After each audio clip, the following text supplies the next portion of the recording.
Dépendance affective et blessure d'abandon, quel est le lien entre les deux et comment s'en sortir? Bonjour à toi, j'espère que tu vas bien et bienvenue sur ma chaîne YouTube S'aimer plus qui te parle d'amour et d'amour de soi.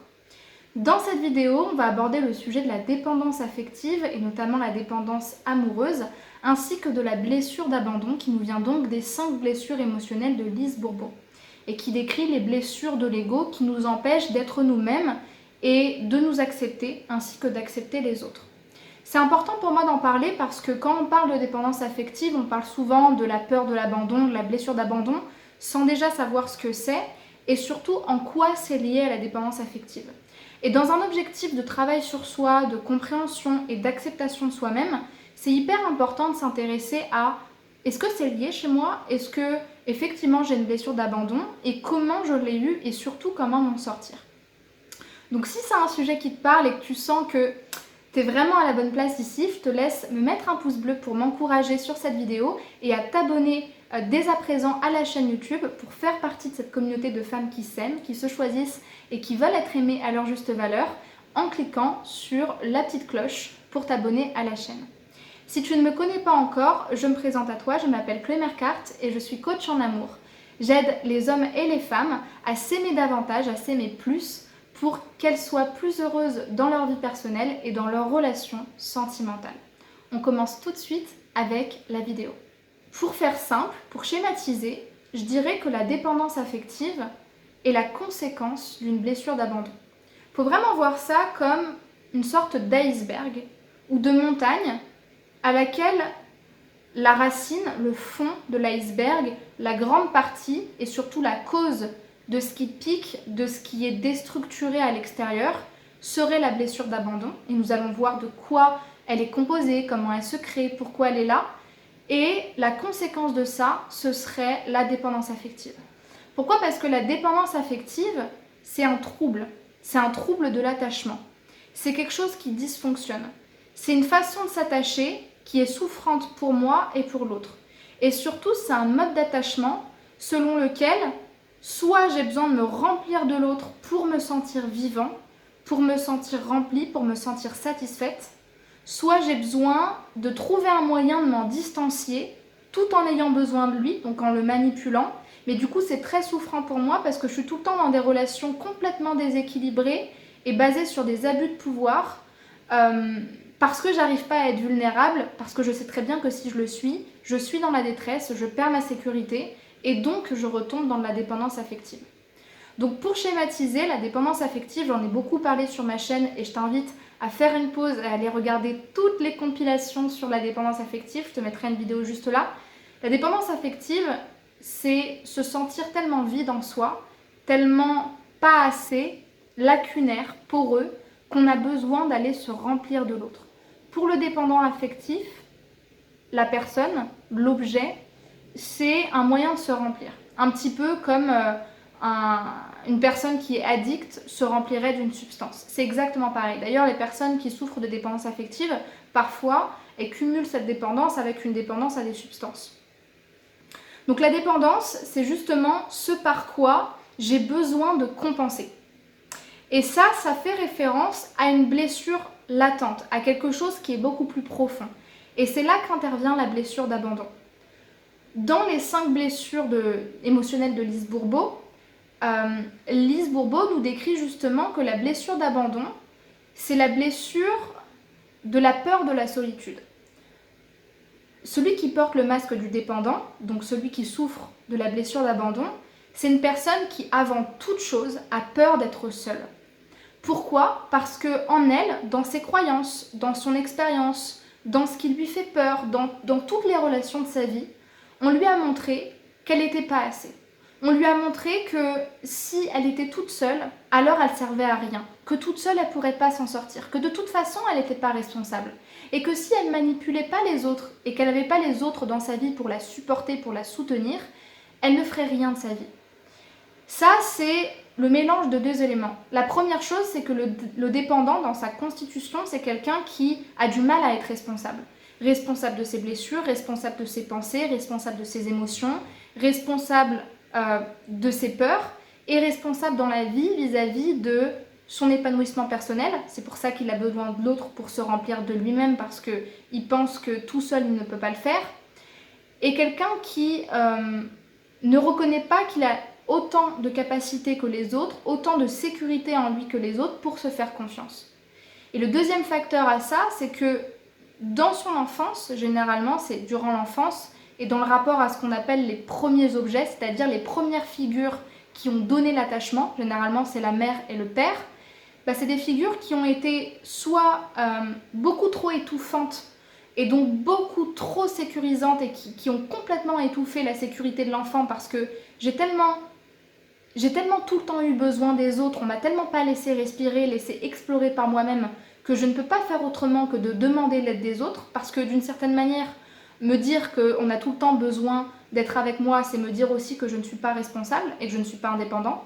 Ou alors, ce qui se répète très souvent, c'est ce qu'on appelle des traumatismes d'abandon, des vécus d'abandon, des ruptures, des abandons, des souffrances, des déceptions, qui ont fait que quelque part, on a jeté en moi l'idée que moi est égal vide. Il y a beaucoup d'exemples comme ça dans la psychologie clinique, mais c'est ce qui revient beaucoup chez les personnes qui souffrent de la blessure d'abandon. C'est cette idée que dans mes relations, que ça a été par des abus, par des déceptions, par des abandons, en fait, la seule chose qu'on a aimé chez moi, c'était soit ce que je pouvais apporter, soit finalement, j'étais pas vraiment quelqu'un d'important. Et donc, on m'a donné cette idée, trop souvent, que je suffisais pas, que j'étais vide, que j'étais quelqu'un de mort, de pas intéressant, et donc que ce que j'avais au fond de moi, ça suffisait pas pour exister. Ça suffisait pas pour être légitime, pour être. Et la blessure d'abandon, c'est vraiment cette blessure-là. C'est un traumatisme, c'est-à-dire quelque chose qu'on a vécu qui est chargé au niveau de la souffrance et de l'affect, qui reste par rapport à ça. Donc la blessure d'abandon, c'est vraiment se dire qu'on n'est pas assez, qu'on n'est pas capable. Et pour pallier cette blessure-là, effectivement, je vais avoir besoin de me remplir de l'autre. Donc vous allez me dire, très bien Chloé, je comprends mieux, mais comment on fait pour sortir de ça? La première chose pour sortir de ça, c'est de reconnaître qu'on a cette blessure, de s'autoriser à mettre de la lumière dessus, à la voir avec les bonnes lunettes et à se dire, c'est pas parce que je reconnais que j'ai une blessure que je suis cette blessure ou que je vais avoir toute ma vie une vie de dépendant, une vie de blessure d'abandon. Votre blessure, ce n'est pas vous. Votre blessure, c'est ce qu'on a jeté sur vous. C'est ce qu'on vous a fait croire. C'est la manière dont votre ego l'a interprété. Et c'est aussi la manière dont l'enfant que vous étiez a eu, avec les ressources qu'il avait, pour mettre du sens sur ce qu'il vivait. Mais ce n'est pas vous. En aucun cas, ce n'est vous. Donc reconnaître sa blessure, c'est juste reconnaître qu'effectivement, à un moment donné dans notre parcours, on a eu cette difficulté-là. Mais ce n'est pas vous. Donc je reconnais ma blessure, en mettant peut-être une histoire dessus, peut-être des expériences, peut-être qu'en vous autorisant à voir cette blessure, vous allez vous dire « Ah mais en fait c'est vrai, maintenant que j'y réfléchis, mon père était plutôt comme ça avec moi » ou au contraire dans mes expériences amoureuses ou dans mes relations avec les autres hommes, effectivement je me suis sentie abandonnée, je me suis pas sentie assez, je me suis sentie comme quelqu'un de pas responsable, de pas sécure. À vous de mettre du sens et des expériences sur cet événement-là, sur cette blessure-là. Et la deuxième chose, c'est de se dire, pour remplir une blessure d'abandon, il faut deux choses. La première, c'est qu'il faut se remplir de soi. La blessure d'abandon, elle fonctionne comme une sorte de pochoir troué, comme une sorte de seau qui aurait plein de trous à l'intérieur de lui et qui ne ferait que de se remplir des autres parce que lui-même n'a pas rebouché ses propres trous, ses propres lacunes. Donc la première chose, c'est de trouver un moyen, au lieu d'aller se remplir des autres, de soi-même se réparer. Parce que, en fait, ce que cherche le dépendant à travers la relation amoureuse, c'est de se guérir lui-même, en fait. Il cherche quelqu'un qui remplisse tous les trous, qui ramène tous les morceaux cassés pour le rendre unitaire. Le dépendant, ce qu'il cherche dans ses relations, c'est se sentir un, c'est se sentir indivisible, en fusion avec l'autre. Parce que quand je me remplis de l'autre, même dans la sexualité, je sens que je suis remplie en fait. Je ne fais qu'un, je suis qu'un. Et c'est pour ça que j'ai besoin de l'autre, parce que j'ai besoin de me sentir entier. Mais l'erreur ultime du dépendant, c'est de penser que la seule solution à son problème, c'est l'autre. Ce qui est totalement faux et ce qui l'emmène à des relations complètement souffrantes.